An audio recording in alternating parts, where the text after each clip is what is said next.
시편 18편입니다. 오늘 새벽에 했던 내용이고요. 다 들으셨던 내용이고요. 시편 18편 1절 2절 제가 다시 읽겠습니다. 나의 힘이 되신 여호와여, 내가 주를 사랑하나이다. 힘이 된다 할 때 새벽에 말씀드렸듯이 이 힘이라는 게 그냥 하일이라고, 여기 뒤에 보면 32절에 보면요, 32절 한번 보시겠어요? 32절에 보면 이 하나님이 힘으로 너에게 띠띠우시며 할 때 힘이거든요. 하나님이 우리에게 힘을 주신다 할 때 이 힘은 하일이란 말이고요. 우리가 생각하는 힘, 능력 뭐 그런 거예요. 뭐가 됐든 간에. 그리고 여기서 지금 18편 1절에서 말하는 나의 힘이 되신 이 힘은 그런 힘이 아니라 어디에 달라붙다라는 뜻에서 유래된 말이에요.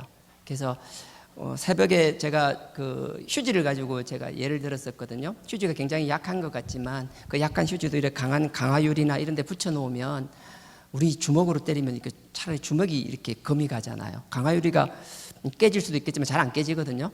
그래서 안 그러면 뭐 기둥이나 뭐 여기는 쇠 기둥 같은 게 없으면 그런 데 붙어 있다라면 붙어 있는 그 휴지는 굉장히 약한 것 같지만 그 뒤에 강한 데 붙어 있으면 그 무엇과도 비교할 수 없을 만큼 강한 게 되니까.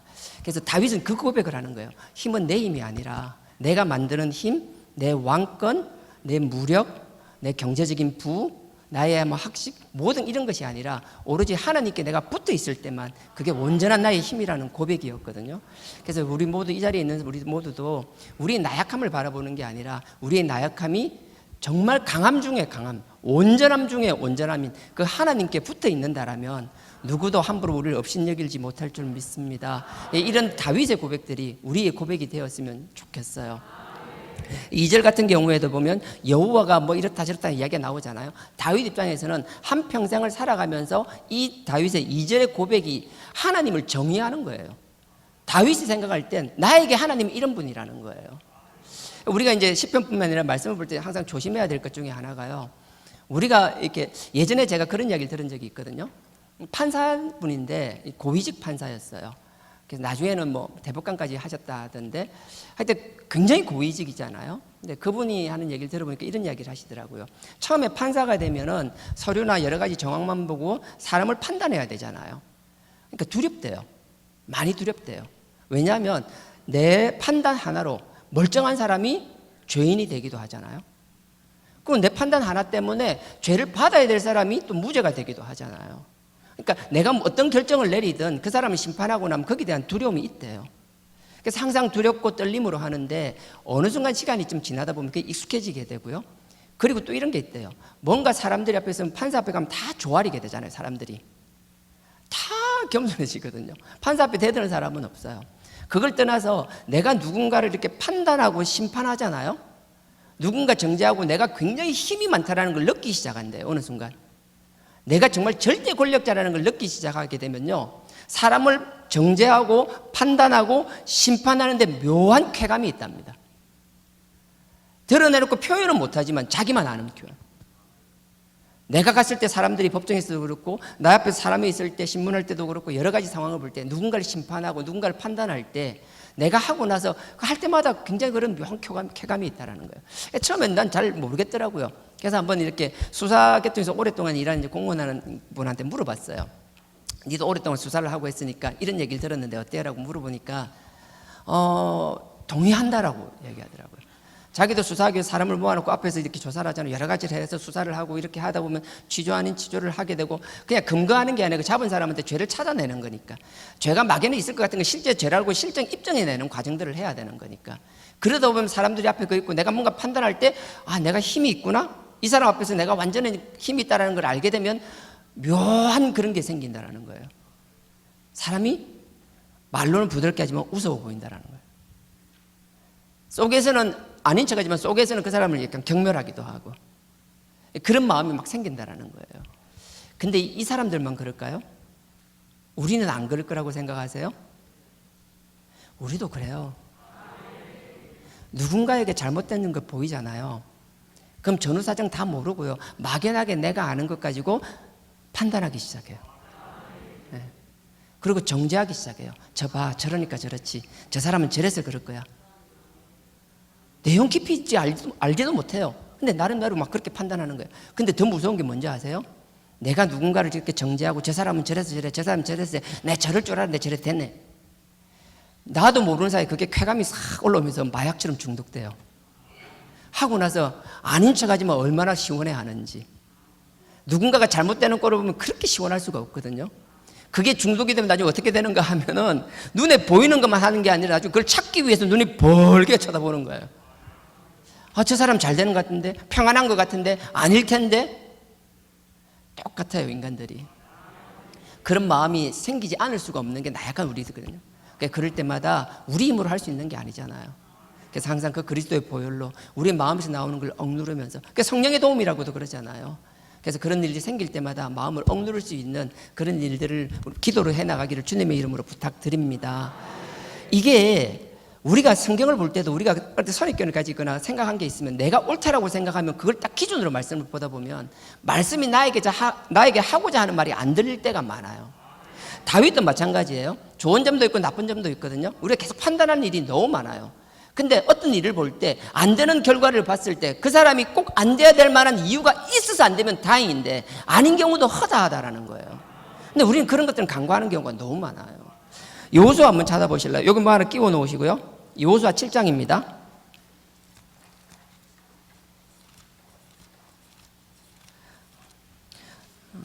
너무 잘 아시는 이야기입니다. 6장에 이제 여리고성 무너뜨리고요. 7장에 여리고성 무너뜨리고 아이성으로 공격하는 겁니다. 아이성으로 공격하는데 정탐꾼을 보냅니다. 여호수아 7장 328페이지입니다. 구약, 창세기, 출애굽기, 레위기, 민수기, 신명기, 여호수아입니다. 모세오경 바로 뒤에 있고요. 여호수아, 사사기록기, 사무엘 상하 이렇게 나갑니다. 네. 여호수아 7장입니다. 328페이지입니다. 네. 여호수아 7장에 보면 아이성을, 여리고성을 너무 쉽게 함락시켰어요. 그리고 나서 아이성을 올라가는데 그것도 그냥 안 올라가요. 안 올라가고 정탐꾼을 보냅니다. 여호수아가 정탐꾼을 보내니까 이 정탐꾼이 올라가서 상황을 봤어요. 아이성을 살펴보고 와서 뭐라고 하는가 하면 한 2, 3천 명만 있으면 충분할 것 같습니다. 뭐 작게는 2천 명, 많으면 3천 명, 이 정도면 충분합니다. 더 올라갈 필요도 없습니다. 근데 이 여호수아는 그 이야기를 듣고 넉넉하게 3천 명을 보냅니다. 3천 명을 올려 보냈는데 이 3천 명이 올라가서 박살이 나버리는 거예요. 박살이 나버리는데 그것 때문에 36명이 죽게 돼요. 36명이 죽게 되니까 여호수아가 그것 때문에 막 옷을 찢고 하나님 앞에 엉엉 울면서 이러려고 데리고 나왔냐면서 막 하나님 앞에 통곡을 하면서 막 여호수아가 막 하나님이 나중에 보고 그만해 하고 말릴 만큼 그런 상황이 돼버린 거예요. 근데 이 36명이 올라가서 죽고 대패하는, 전쟁이 아니죠. 싸움에서 대패하는 일이 생기는데 이게 왜 그런 일이 생기는지가 이제 7장 1절에 이유가 적혀 있는 거예요. 보세요. 말 안 해도 아시는 분 다 아시죠? 7장 1절 제가 읽겠습니다. 이스라엘 자손들이 바친 물건을 인하여 범죄하였으니, 이스라엘 백성이 바친 물건인데 그것 때문에 범죄했다라는 거예요. 이 내용이 그 앞에 6장에 보시면 나옵니다. 6장 24절 그 앞에 보면요. 6장 24절 보세요. 6장 24절에 여리고성을 무너뜨리고 나서 어떻게 하라고 하는지 6장 24절입니다. 무리라는 건 그 이스라엘의 군대를 말하겠죠. 이스라엘 군대가 불로 성읍과 그 가운데 있는 모든 것을 사르고 다 불태워버리는 거예요. 여리고성을 다 불태워버리고 은과 금과 동과 철 기구는, 그러니까 은이나 금이나 동이나 철로 된 기구들은 여호와의 집 곳간에 두었더라. 귀중한 은이나 금이나 동이나 철로 된 건 다 여호와의 창고에, 그 성전의 창고에 모아놓으라 그런 거예요.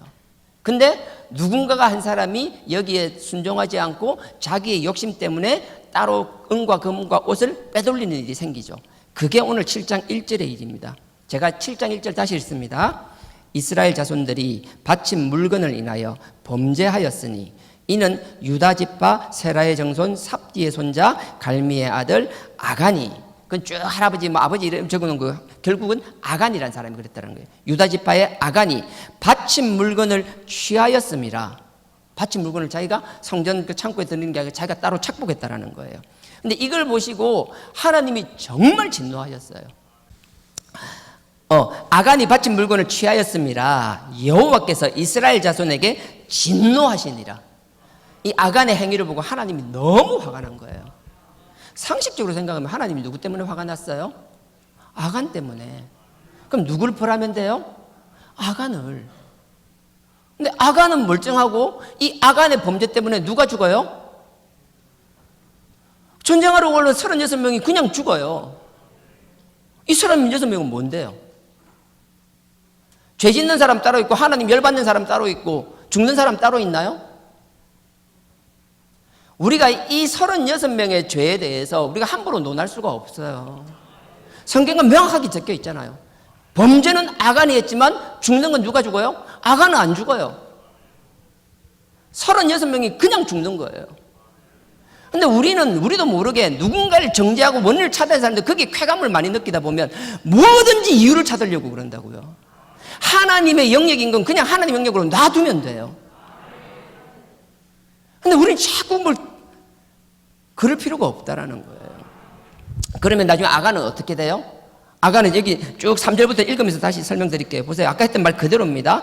7장 3절에 여호수아께로 돌아와 정탐꾼을 보냈댔죠. 정탐꾼이 갔다가 보고하는 거예요. 3절에 여호수아에게 정탐꾼들이 돌아와서 그에게 이르되 백성을 다 올라가게 말고, 백성 다 올라갈 필요 없습니다. 가보니까 조그만합니다. 그냥 한 2, 3천 명만 올라가서 아이를 치게 하소서. 한 2, 3천 명만 올라가면 된다라는 거예요. 그들은 소순이 모든 백성을 그리로 보내어 수고롭게 마소서 하므로, 여호수아가 그 말을 듣고 4절에요.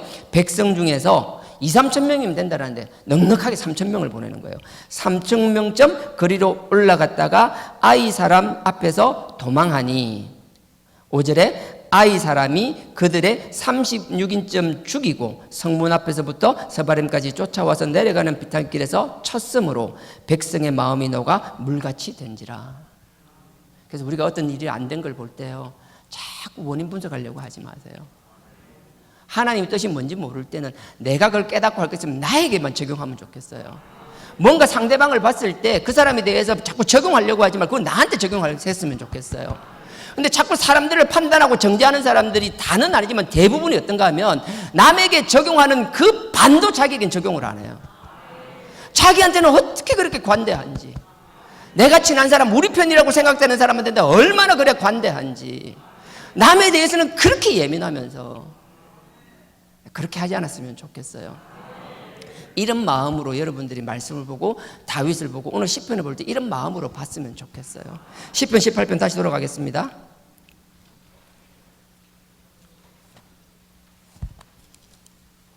시편 18편 2절입니다. 제가 2절 다시 읽을게요. 다윗의 고백이라고 그랬어요. 다윗의 고백이기도 하지만 2절은 다윗이 하나님을 어떻게 보고 있는지, 그 다윗이 생각하는 하나님의 정의 그 자체예요. 여기서 다윗은 하나님을 뭐라고 하는가 하면요, 여호와는, 다윗이 볼 때 그래요, 나의 하나님은 나의 반석이라는 거예요. 나의 요새라는 거예요. 나를 건지시는 자라는 거예요. 나의 하나님이라는 거예요. 나의 피할 바위라는 거예요. 나의 방패라는 겁니다. 나의 구원의 뿌리라는 겁니다. 나의 산성이라고 하는 거예요. 나는 여기 100% 아니 1000% 아멘합니다. 저는 제가 56년 제 삶을 되돌아보면요, 도저히 이 자리에 설 수 없는 사람이에요. 하나님이 저를 쓴다는 것 자체가 말이 안 되는 거예요. 아버지께서 이렇게 해주시지 않았다면 결코 나는, 여러분들은 뭐 다를 것 같아요? 아버지께서 여러분을 선택해주고 이 자리에 불러주지 않았다면 누가 여러분 능력으로, 여러분 힘으로 누가 아버지 앞에 나올 자가 있냐라는 거예요. 나는 여러분들이 오늘 심표를 한번 끊어봤으면 좋겠어요. 다윗은 뭐라고 하는가 하면 아버지를 이렇게 고백합니다. 지금 여러분들은 어떻게 하나님을 고백하죠? 이런 분 안 계세요? 요거 뭐 끼워놨죠. 아까 시편 119편 그 오른쪽에 있으니까요. 시편 119편 14절에요. 시편 119편 14절입니다.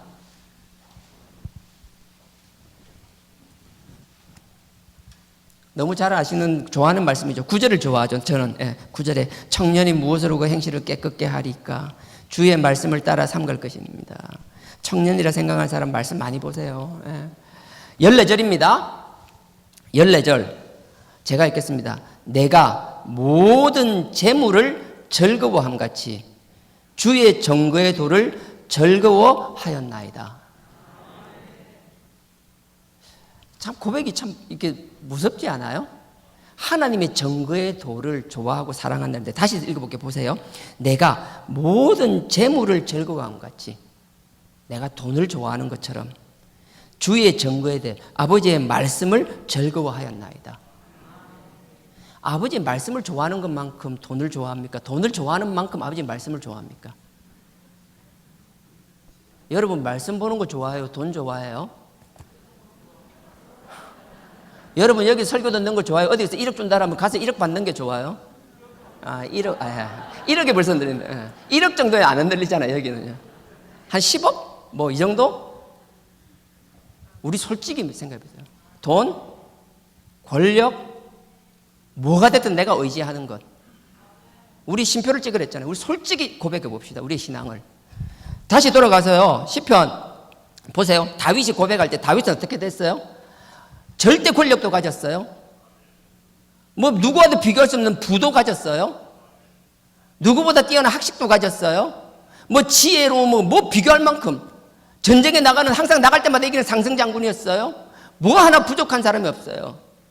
외모가 수려했대요. 정말. 하여튼 그랬대요, 다윗은. 예. 근데 보세요. 그 다윗이 모든 걸 가지고 나서 하는 고백이 뭐예요? 여호와는, 그럼에도 불구하고 나에게 하나님은. 솔직히 이야기해 보세요. 여러분들은 저게 여호와가 아니라 나는 돈이라고 생각하는 사람 없어요? 나에게는 돈이 나의 반석이고 돈이 나의 요새고 돈이 나를 건져고 그런 거 아니에요? 너 진짜 문제 있을 때마다 좋은 변호사 돈이 다 해결해주고. 예전에 그런 얘기 들을 때 뭐 가슴이 철렁하지 않았어요? 사람들 요즘은 뭐 말씀인지 모르겠는데 아이고 제가 한 일이 뭐 있습니까? 돈이 다 했지 뭐. 그런 말 처음 들어봤어요? 뭐 일할 때 있으면 돈만 있으면 다 해결된다고 뭐 돈만 달라고 뭐 아이고 힘든 게 안 되는 게 어디 있습니까? 돈만 있으면 다 되지. 돈이면 뭐 죽은 자 살리는 거 말고 안 되는 게 뭐가 있냐라고. 돈만 있으면 뭐 유죄도 무죄를 만들고 무죄인 사람도 유죄를 만들고 다 할 수 있는 거라고. 그게 그냥 우리 들리는 말로 끝나는 거예요? 솔직히 이야기해요. 우리 마음속에 그렇지 않아요? 정말 2절에 이 고백이 다윗의 고백이 우리의 고백으로 아멘하고 입으로만 아멘하는 거를 마음속 깊이 동의가 되세요? 저는 정말 아버지께서 정말 이렇게 해주셔서 내가 여기 있다라는 그 외에는 솔직히 나에게는 그래요. 나에게는요, 부모가 나의 반석이고요, 나의 요새고요, 나를 건지는 자고요, 나의 구원이고 방패고, 부모님이 공급해주는 그 경제적인 도움이 나의 구원이고 방패고 요새고. 저만 항상 우리 교회는 나만 그렇잖아요. 여러분 돈 관심 없잖아요. 난 오늘 우리 스스로 한번 봐야겠다. 내가 여기 왜 와 있는지. 눈 뜨고 보니까 어릴 때부터 여기 있던데요. 눈 뜨고 보니까 난 부산 제일교회던데요. 뭐 그래서 자라다 보니까 여기서 자랐으니까 사람들이 아이고 신앙생활 잘한다 이쁘다 하니까 아이고 이 정도 됐으면 교회 봉사도 좀 해야지. 그래서 얼떨결에 하다가 보니까 이렇게 뭐 봉사 지금 몇 년째 하고 있는데요. 아이고 이 정도 자랐으면 교회 이 정도 됐으면 아이고 교회 이제 직분도 받고 봉사도 해야지. 그러다 보니까 하고 있는데요. 그냥 그래서 막 하고 있는데 막상 내 스스로가 볼 때 나에게 하나님이 뭐냐라고 물어보시면 지금 이 자리에 있는 우리는 나에게 탁탁 물어본다면 속으로 한번 스스로 대답해. 나에게 하나님 뭐예요?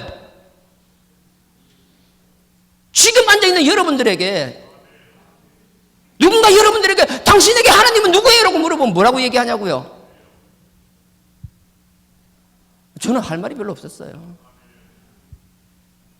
그냥 와서 하는 게 아니라 정말 쉼표를 한번 찍고 나서 오늘 한번 되돌아봤으면 좋겠어요.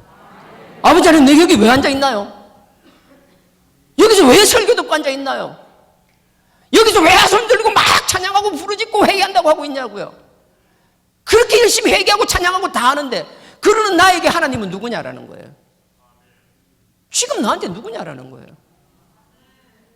그냥 습관적인 신앙생활, 그냥 그래서 그런 것, 실질적으로 힘, 돈,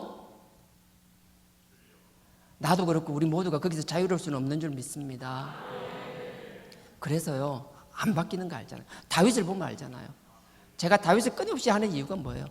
다윗도 계속 올라갔다 내려갔다. 21장 노브에 있는 그 성막에 있었죠. 성막에 있는 노브이 아히멜렉에게 가서 그 초다가 아무것도 없잖아요. 아히멜렉이 오늘 새벽에 얘기했잖아요. 아무것도 없이 그냥 빈몸으로 혼자서, 한 명도 데리고 오지 않고 혼자서 칼 한 자리 없이 그냥 빈몸으로 와서 먹을 거 구걸하잖아요. 먹을 게 없으니까 뭐예요? 성전떡 주잖아요. 진설병 주면서 칼이나 창이 없냐 그러니까 성전 안에서 네가 그 골리앗 죽였을 때 그 골리앗 칼이 있다라고 그거라도 필요하면 가져가라 그러잖아요. 그거라도 달라고. 골리앗의 칼을 사람들이, 블레셋 사람들이 모를까요? 지금처럼 대량 생산하는 것도 아니고 그때 자기들이 그렇게 섬겼던, 그렇게 뛰어난 장소였던 골리앗의 칼을 그들이 못 알아볼까요? 근데 그 골리앗의 칼을 가지고 다윗이 어디로 가요? 결국은 블레셋으로 끼들어가요. 살려고요. 아무도 없었어요. 아무것도 자기를 방어할 게 없었어요. 그냥 그 골리앗의 칼 한 자루 들고 블레셋으로 내려가요. 결국 살자고 다시 기어 나오잖아요. 미친 척해서 기어 나오잖아요. 하나님이 그 다윗에게 뭘 줘요? 광야로 나온 그 다윗에게 하나님이 척은히 여기셔서 400명을 붙여주십니다. 골리앗, 아니 그 다윗에게 400명을 붙여주니까 이 다윗은 그 400명을 가지고 하나님 나에게 이렇게 주시니 감사합니다. 이제 아버지만 바라보겠습니다. 그랬나요? 아니잖아요. 400명을 붙여주니까, 장정 400명을 붙여주니까 뭐 했어요? 모압으로 기득하잖아요. 22장에 자기 외가 쪽에 있는 모압으로 망명하잖아요. 선지자 가시 쫓아가서 그렇게 하지 말라고, 요새처럼 안전한 데 있지 말고 다시 광야로 나오라고. 다윗은 그 말에 순종하고 나왔어요. 오늘 새벽은 그거였잖아요. 우리도 누군가를 통해서 말씀하시고 누군가를 통해서 깨닫게 하신다라면 거기에 순종하는 자 되자라고. 내 환경에 그냥 앉아있어 여기가 좋사오니 하고 있지 말고, 나는 여태까지 이래왔는데 이게 좋은데, 하나님께서 그렇게 해서 그 삶의 본이 되고 누군가에게 영향을 미치고 아버지의 다음 세대를 위한 디딤돌이 된다라면 그걸 더 잘 다듬어야 될 거고, 뭔가 부족하게 있다면 아버지는 끊임없이 수정하기를 원하시는데, 지금 필요한 자리에서 지금 필요한 걸 하기를 원하시는데, 나는 원래 이런 사람인데 그런 게 어디 있어요? 그땐 그랬어도 아버지가 지금 원하시면 지금 방식으로. 아버지의 말씀은 변함이 없습니다. 아버지의 말씀은 진리입니다. 하지만 아버지 쓰시는 도구는 도구로서의 얼마든지 변화가 필요하다라는 거예요. 우리 하나님 앞에 아집 안 부렸으면 좋겠어요. 그래서 그 다윗은 400명을 가지고 하나님을 향해 쓰지 않았습니다. 우리 기도 많이 하잖아요. 돈 달라고요. 뭐 해결해 달라고. 직장 문제 해결해 달라고요. 내 진로 문제 해결해 달라고요. 근데 막상 그 문제 해결해 주면요, 내가 필요한 문제 돈 있으면 해결한다고 돈 기도를 놓고 그렇게 돈을 기도했는데, 나는 이거 뭐 한 2, 3억만 있으면 된다고 기도했는데 갑자기 하나님이 뭐 50억, 100억을 부어주시면요, 그러면 와, 돈 생겼네 하고 하나님만 쳐다볼 것 같아요? 여기 그런 사람 몇 명이나 될 것 같아요? 잘은 모르겠는데 19번 이럴걸요? 2, 3억 놓고 기도하고 있는데 갑자기 50억이 생기면 우와, 그 다음에 하나님을 안 보고 이거 어떻게 관리해야 되지? 채권을 사야 되나? 주식에 투자해야 되나? 아파트를 사야 되나? 땅을 사야 되나? 19번 그러고 있을걸요? 그렇게 직장이나 진로의 문제로 기도하고 있다가 하나님이 좋은 직장을 주신다라면 그 직장을 가지고 아버지께 영광 돌리는 게 아니라, 와, 이렇게 확실히 좋은 직장 들어오니까 일도 많고 할 것도 많고, 와, 바빠 죽겠네. 이렇게 어렵게 들어왔는데 이렇게 살다가 갈 수는 없지. 나도 이 치열한 데서 경쟁해서 살아남아야지. 더 올라가야지. 한참 올라가면 그때 선한 영향력을 나타내야지. 어느덧 자기 합리화에 빠지다 보면 하나님은 안 보이는 거 아니에요? 자기를 위해서 미친 듯이 달려가고만 있는 거 아니에요? 저는 그랬거든요. 다윗은 딱 그랬어요. 400명을 주시니까 400명을 가지고 아버지 어떻게 할까요가 아니라 그 400명을 가지고 모압으로 가버렸어요. 아버지께서는 선지자를 통해서 다시 광야로 불러내셨습니다. 400명을 데리고 광야로 나오자 비로소 23장에 그 일라가 보이기 시작하는 거예요. 우리의 동족이 블레셋에게 핍박받는 게 보이기 시작하는 거예요. 나는 감당할 수 없을 것 같아요. 난 동의할 수 없어요. 지금 사울에게 쫓기는 것에도 버거워요. 근데 블레셋까지 내가 건드리니까 너무 힘들어요. 근데 그게 내 눈에 보여요. 그래서 아버지께 물어보는 거예요. 어떻게 할까요? 우리 아버지는 실망시키지 않는 분이라 했잖아요. 블레셋 치라 그러잖아요. 그래서 블레셋 쳐버리잖아요. 원수를 만들어버리잖아요. 근데 어떻게 돼요? 내가 그렇게 도와줬던 그 일라가 나를 배신하잖아요. 그 일라 사람들이 사울에게 다윗이 여기 와 있는데요.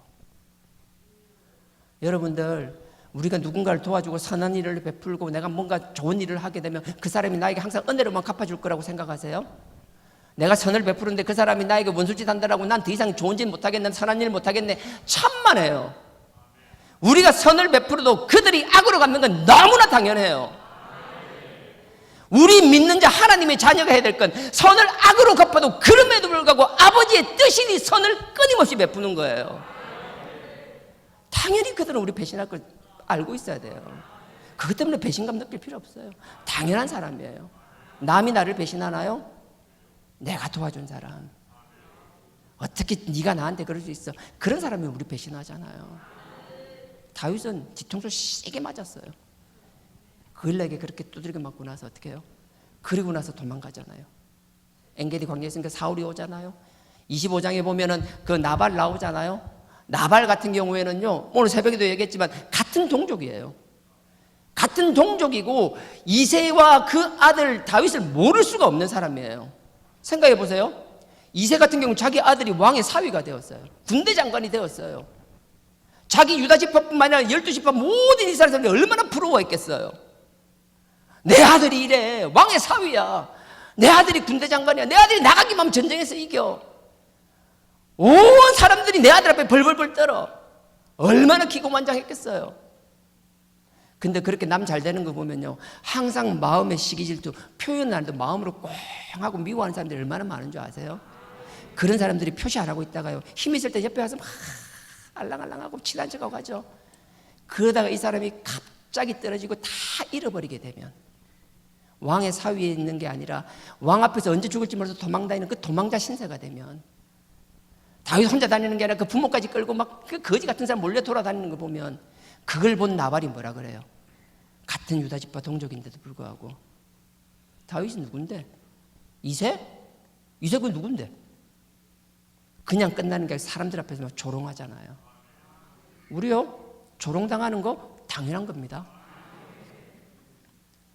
우리가 뭐 잘 되면 사람들이 다 우리 칭찬해주고 뭐 끝까지 좋아할 거라 생각하세요? 우리가 지금 잘 되면요, 우리가 잘못되기만을 기다리는 사람들이 얼마나 많은 줄 아세요? 난 그런 마음 가진 사람이 이 안에는 없었으면 좋겠어요. 이 신앙 공동체 안에서만은 그런 사람이 한 사람도 없었으면 좋겠어요. 근데 현실은 그런 사람이 너무 많다라는 거예요. 옆에서 남이 그런 사람이 막 헐뜯는 거예요. 얼마나 열이 박아서 씨를 말리겠다라고 이야기하잖아요. 나발 집안을. 그러고 나서 이제 그 다음에 하는 거. 그 다음에 10강량에 가서도 또 사울에게 쫓기고. 그러다가 27절에 제가 이야기, 오늘 새벽 요까지 하다가 끝났잖아요. 27장에 그 어떻게 돼요?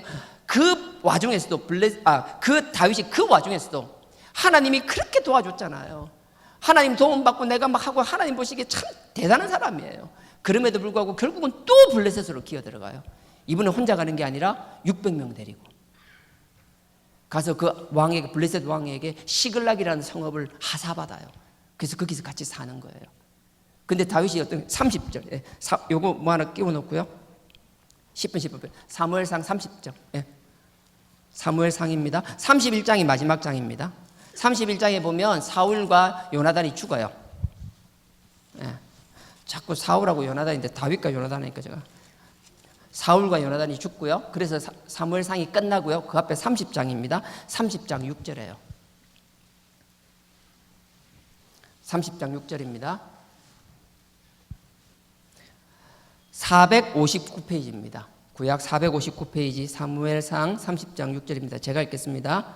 백성이 각기 자녀들을 위하여 마음이 슬퍼서, 이게 어떤 일인가 하면요, 아까 다윗이 자기 600명을 데리고 블레셋으로 갔다 그랬잖아요. 블레셋 왕이 시글락이라는 성읍을 하사했어요. 거기서 살았어요. 근데 이 블레셋 왕이 유대하고 이스라엘하고 전쟁을 일으키려고 하는 거예요. 그래서 다윗도 동원되었어요. 근데 주변의 방백들이 다 반대하니까 어쩔 수 없이 니 그냥 돌아가라 해서 안 싸우고 돌아온 거예요. 전쟁하러 나갔다 자기 동족과 피비린내 나는 전쟁을 해야 될 상황에서 하나님 못 면케 하시고 돌아오겠어요. 돌아오니까 어떻게 돼 있는가 하면 아말렉 족속이 올라와서 시글락 성읍을 쑥대밭을 만들어 놓은 거예요. 그리고 나서 뭐 그 안에 뭐 짐승뿐만 아니라 자기 자녀들, 가족들 다 붙잡아 간 거예요. 성이 텅텅 비어 있는 거예요. 그러니까 자기와 함께 피를 나누었던 그 형제와 같은 600명이 어떻게 하는지 보세요. 저는 항상 볼 때마다 느껴요. 하나님 앞에서 방향이 같으면 하나님 뜻 가운데서 같이 가는 거지. 우리 인간이 어떤가 하면요, 누군가 나에게 끊임없이 뭔가 필요를 채워주잖아요. 그럼 입안에 혀 같아요. 근데 내가 뭔가 바라는 게 있는데 어느 순간 내가 바라는 것이 끊어지는 정도가 아니라 내가 원치 않는 최악의 상황이 그 사람 때문에 발생하잖아요. 내가 언제 그래 따랐냐는 듯이 돌변하는 게 인간이에요. 저 그럴걸요? 우리 거의 다 그럴걸요? 제가 여기 보면 재밌는 게 6절 다시 읽어볼게요. 이런 상황에서 6절입니다. 여기 6절에 백성이라는 건 그 600명의 용사들을 얘기하는 거예요. 600명의 그 용사들이 각기 자녀들을 위하여, 사람들이 항상 이런 것 같아요. 자기 그 처가 없어진 것에 대해서는 그렇게 흥분을 안 하는 것 같은데 자기 애들이 다 잡혀간 것에 대해서 이렇게 광분을 하더라고요. 보세요. 그 600명이 각기 자기 자녀들을 위하여 마음이 슬퍼서, 얼마나 가족을 잃은 게 마음 아프고 슬픈지 다윗한테 하는 행동이 그거예요. 다윗을 돌로 치자 하니, 다윗이 크게 궁급하여. 같이 전쟁에서 같이 죽고 사는 피를 나누는 그 형제와 같은 사람들이 항상 자기의 필요를 채워주고 리더로서의 공급만 해주던 다윗이 그 다윗 때문에 자기의 가족과 자녀까지 다 잃어버리게 되자 언제 따랐냐는 듯이 뭐예요? 600명이 모여가지고 돌로 다윗 쳐 죽이자라는 거예요. 뭐 조그마한 돌로 뭐 마사지하지? 아니요. 사람 머리만한 돌로 찍어 죽이려고 하는 거예요. 인간이 원래 그렇잖아요. 다윗이 그렇게 많아요. 지나놓고 보면 다윗이 이 삶으로 끝나는 게 아니에요. 옆에 사무엘 하 보십시오. 사무엘 하 11장, 12장은 오늘 새벽에 이야기한 거고요. 13장에 어떤 일이 있는지 보세요. 사무엘 하 13장에 보면요, 그 아들, 다윗의 큰아들, 다윗이 5장에 보면, 사무엘 하 5장에 보면 왕이 됩니다. 왕이 되거든요. 사울과 요나단이 죽고 나서 이제 그 아들까지 다 하고는 죽죠. 자기들끼리 뭐 죽고 죽이고 하고는 다 끝나고 나서 이제 왕이 됩니다. 왕이 되고 나서 뭘 했는가 보세요. 왕이 되면 당연히 왕이 됐으니까 다 끝났냐라고요? 해피엔딩으로 끝났냐고? 아니요. 다윗의 고난은 이제 시작이에요. 지금까지 광야 고난은 아무것도 아니에요. 왕이 되고 나서 자기가 한 게 그 밧세바를 범하기 위해서 살간도 거탐 그 5가지 죄악을 다 범하고 나서 자녀 앞에 본을 보이지 못하니, 본을 보이지 못하는 부모 밑에서 자란 자녀가 어떻게 되는지, 본을 보이지 못하는 그 부모가 세상의 모든 것을 다 가지고 있다 한들라도, 세상의 모든 권력, 모든 돈, 모든 지혜, 지식 다 가지고 있다 한들 하나님 앞에 본을 보이지 못하는 삶을 살고 있다라면, 12장에 나단이 딱 책망으로 13장 바로 일어나는 일이요, 큰아들 암논이 자기 여동생 다말을 범하는 거예요. 오빠가 동생을. 더 놀라운 게 뭔지 아세요? 암만 자기 자식이지만 그렇게 하면 부모가, 다윗 아무 말 없습니다. 아무 말이 없습니다. 압살롬은 자기 누이를 범한 그 암논을 용서하지를 못했습니다. 그 일 때문에 형제들끼리 반목이 생기고 그 동생이 형을 죽이려고 눈이 붉은데도 아무런 중재도 하지 않았어요. 그리고 2년이 지나갑니다. 그 23절 보십시오. 13장. 사무엘 하 13장입니다. 우리 기성세대들이, 어른들이 자녀 앞에서 신앙으로 본을 보인다는 게 얼마나 중요한지 아세요? 세상적으로 자녀에게 넉넉하게 주는 것, 세상적으로 뭐 본을 보여주는 것, 세상적으로 높아지는 것. 자녀들요, 제가 오늘 일부 때는 젊은 사람들이 많아서 그랬어요. 지금 청년대 때는 넓히고 많이 보고 하기 위해서는 넓히는 거 상관없다. 나도 그렇게 했었다. 근데 나이가 40대 중반이 넘어가기 시작하게 되면 이제 너네들이 너희 지경을 넓히기 위하여, 네 달란트를 개발하기 위하여 막 넓히고 높였다라면 그게 아니라 이제 그런 것들을 내려놓고 너희들의 마음과 생각과 눈길을 아버지께 집중해야 된다라고 얘기했어요. 왠지야? 그래서 내가 설명했어요. 왜? 40대 중반이 넘어가기 시작하면 자녀가 너희를 보기 시작한다. 말이 아니라 자녀가 너네들의 속을 알기 시작한다는 거예요.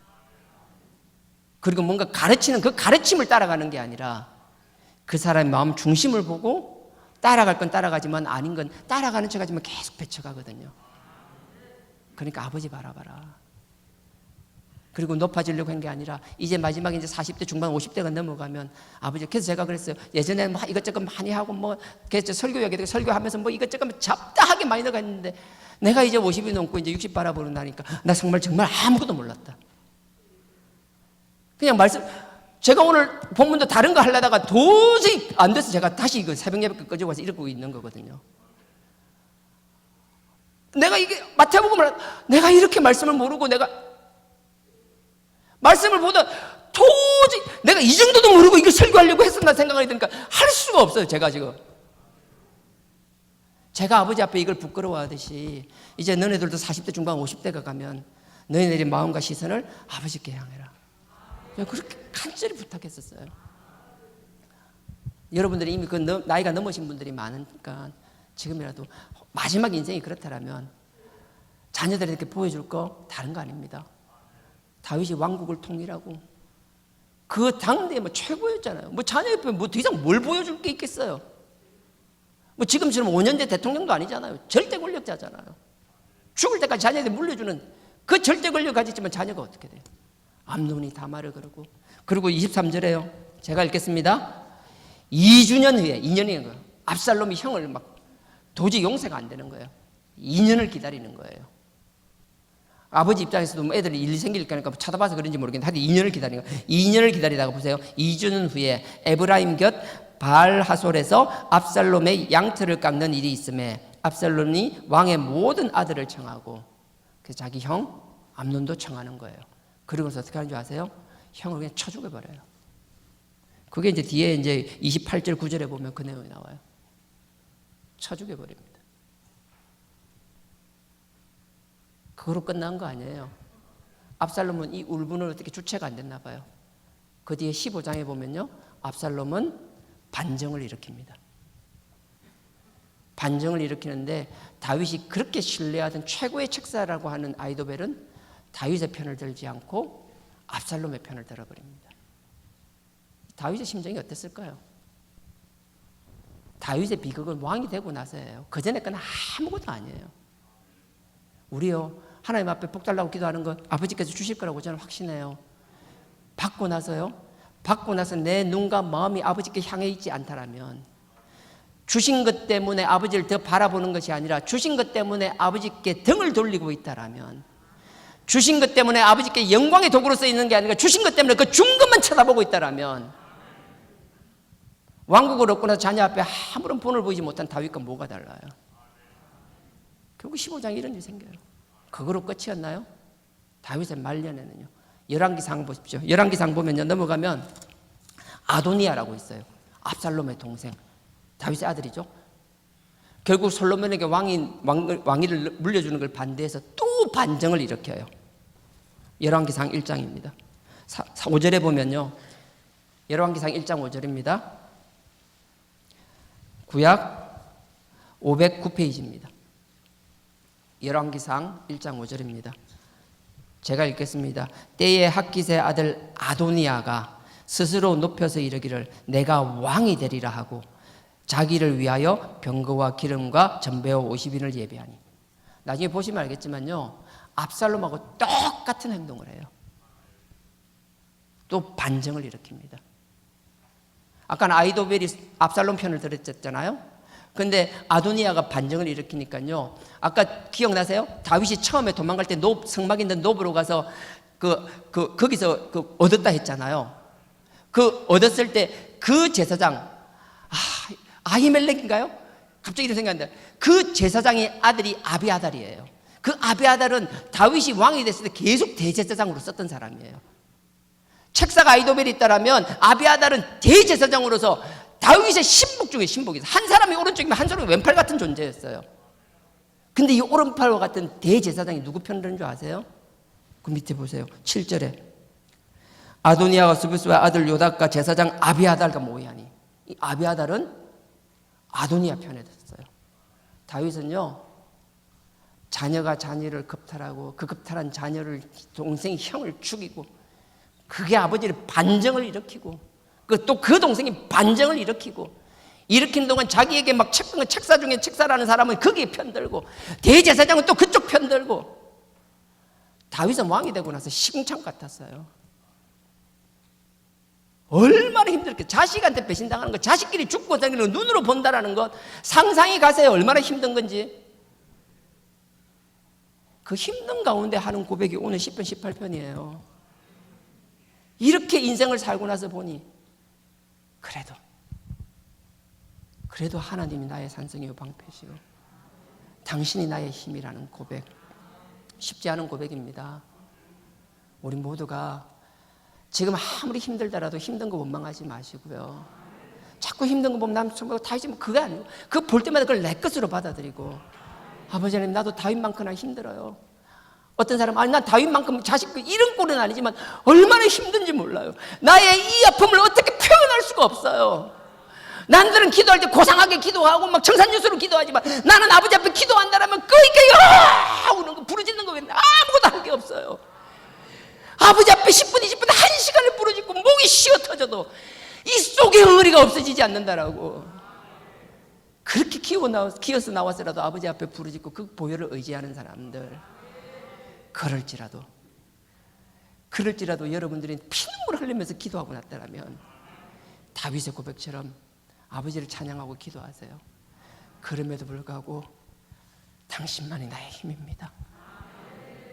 내가 당신 옆에 붙어 있으니 내가 살 수 있습니다. 정말 나약한 존재지만 아버지께서 나를 떼버리면 나는 살아서 존재할 수 없는 인간입니다. 나를 지켜달라고, 나를 붙들어 달라고. 세상적인 것 헛에 쳐다보지 마세요. 그건 문 열고 나가서 밖에서 충분한 거예요. 이 성전 문 열고 들어오는 순간 이 자리에 나와 여러분 모두가 죄인일 수밖에 없어요. 끊임없이 누군가에게 배신당하는 사람이 아니라 우리는 19이 누군가를 배신하고 있는 존재라는 사실, 그거 잊지 마세요. 자꾸 내가 배신당한다고 생각하지 마세요.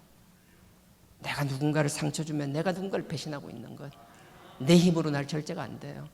그러니 그 그리스도의 보혈을 의지해서 그 그리스도의 피로만 나를 제어할 수 있다는 것, 그 성령의 도우심으로 나를 제어한다는 것. 그래서 난 여러분들이 깨닫는 하단계획에 정말 여러분들이 하나님의 음성을 많이 깨달았으면 좋겠어요. 지금 내가 무엇을 해야 될지 깨달았으면 좋겠어요. 그리고 여러분들이 그 깨달은 거 있으면 내 스스로의 마음을, 내가 안 되잖아요, 그걸 알잖아요. 그 그리스도 보혈이 있어 내 스스로의 마음을 그 성령의 도우심으로 치유받았으면 좋겠어요. 내가 할 수 있는 건 아니고 누구도 할 수 없어요.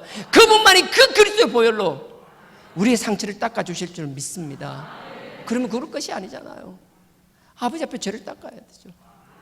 제가 예전에 들으니까요, 누가 3억을 주택담보대출이라 그러나 뭐 집 사면 하는 거 있잖아요.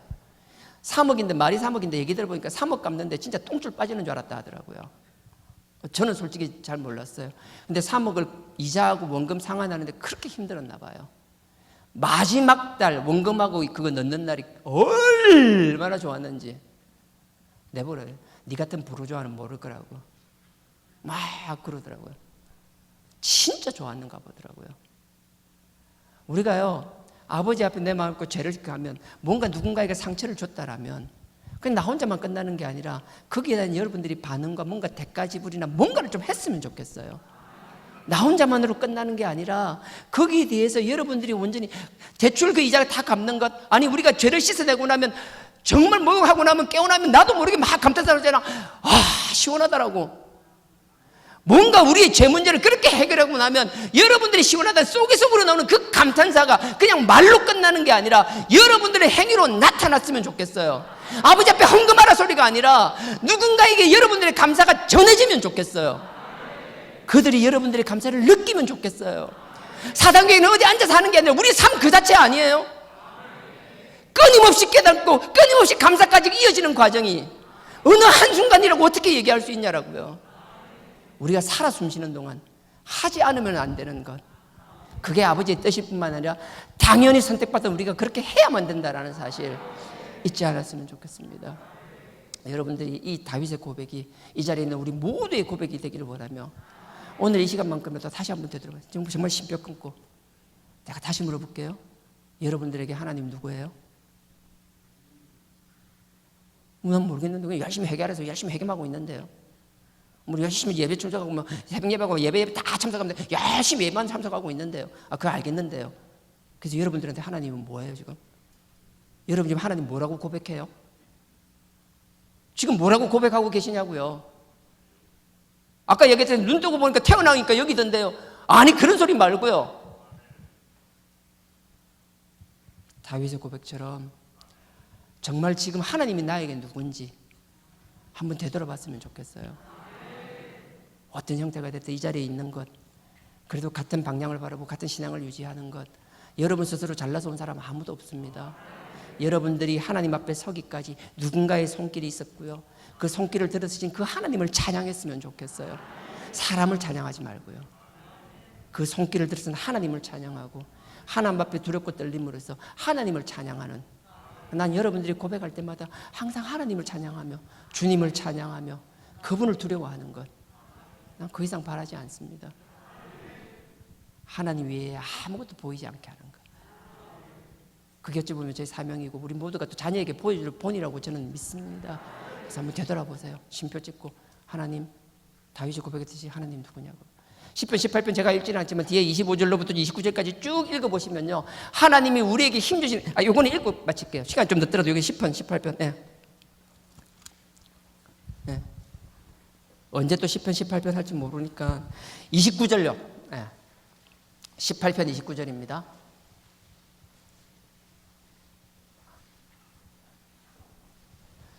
제가 읽겠습니다. 29절입니다. 내가 주를 의뢰하고 적군에 달리며 내 하나님을 의지하고 담을 뛰어넘나이다.